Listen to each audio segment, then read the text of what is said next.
اللہ تعالیٰ نے حضرت یوسف کے قصہ کو احسن القصص یعنی تمام قصوں میں سب سے اچھا قصہ فرمایا ہے، اس لیے کہ حضرت یوسف علیہ السلام کی مقدس زندگی کے اتار چڑھاؤ میں اور رنج و راحت اور غم و سرور کے مد و جزر میں ہر ایک واقعہ بڑی بڑی عبرتوں اور نصیحتوں کے سامان اپنے دامن میں لیے ہوئے ہے۔ حضرت یعقوب کے 12 بیٹے تھے۔ حضرت بنیامین حضرت یوسف علیہ السلام کے حقیقی بھائی تھے، باقی دوسری ماؤں سے تھے۔ حضرت یوسف علیہ السلام اپنے تمام بھائیوں میں سب سے زیادہ اپنے باپ کے پیارے تھے، اور چونکہ ان کی پیشانی پر نبوت کے نشان درخشاں تھے، اس لیے حضرت یعقوب ان کا بے حد اکرام اور ان سے انتہائی محبت فرماتے تھے۔ 7 برس کی عمر میں حضرت یوسف علیہ السلام نے یہ خواب دیکھا کہ 11 ستارے اور چاند و سورج ان کو سجدہ کر رہے ہیں۔ حضرت یوسف علیہ السلام نے جب اپنا یہ خواب اپنے والد ماجد حضرت یعقوب کو سنایا تو اپنے ان کو منع فرما دیا کہ پیارے بیٹے، خبردار تم اپنا یہ خواب اپنے بھائیوں سے مت بیان کر دینا، ورنہ وہ لوگ جذبہ حسد میں تمہارے خلاف کوئی خفیہ چال چل دیں گے۔ چنانچہ ایسا ہی ہوا کہ ان کے بھائیوں کو ان پر حسد ہونے لگا، یہاں تک کہ سب بھائیوں نے آپس میں مشورہ کر کے یہ منصوبہ تیار کر لیا کہ ان کو کسی طرح گھر سے لے جا کر جنگل کے کنویں میں ڈال دیں۔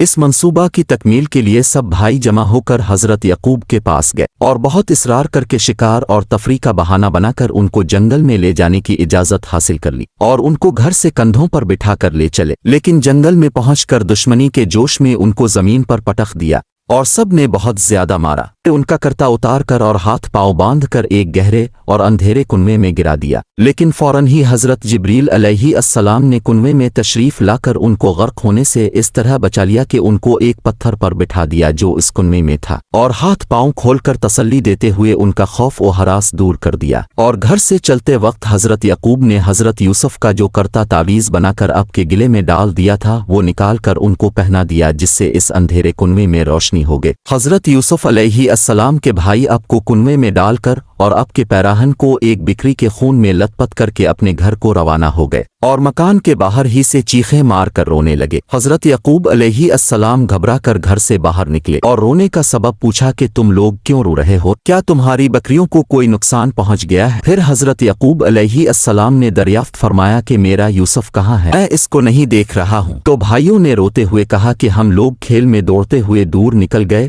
اور یوسف علیہ السلام کو اپنے سامان کے پاس بٹھا کر چلے گئے تو ایک بھیڑیا آیا اور وہ ان کو پھاڑ کر کھا گیا، اور یہ ان کا کرتا ہے۔ ان لوگوں نے کرتے میں خون تو لگا لیا تھا لیکن کرتے کو پھاڑنا بھول گئے تھے۔ حضرت یعقوب علیہ السلام نے اشک بار ہو کر اپنے نون نظر کے کرتے کو جب ہاتھ میں لے کر غور سے دیکھا تو کرتا بالکل سلامت ہے اور کہیں سے بھی پھٹا نہیں ہے، تو آپ ان لوگوں کے مکر اور جھوٹ کو بھانپ گئے اور فرمایا کہ بڑا ہوشیار اور سیانہ بھیڑیا تھا کہ میرے یوسف کو تو پھاڑ کر کھا گیا، مگر ان کے کرتے پر ایک ذرا سی خراش بھی نہیں آئی، اور اپنے صاف صاف فرما دیا کہ یہ سب تم لوگوں کی کارستانی اور مکر و فریب۔ حضرت یوسف علیہ السلام 3 دن اس کنویں میں تشریف فرما رہے۔ یہ کنواں کھاری تھا مگر آپ کی برکت سے اس کا پانی بہت لذیذ اور نہایت شیریں ہو گیا۔ اتفاق سے ایک قافلہ مدین سے مصر جا رہا تھا، جب اس قافلہ کا ایک آدمی جس کا نام مالک بن زار خزہ تھا پانی بھرنے کے لیے آیا اور کنویں میں ڈول ڈالا تو حضرت یوسف علیہ السلام ڈول پکڑ کر لٹک گئے۔ مالک بن زار نے ڈول کھینچا تو اب کنویں سے باہر نکل آئے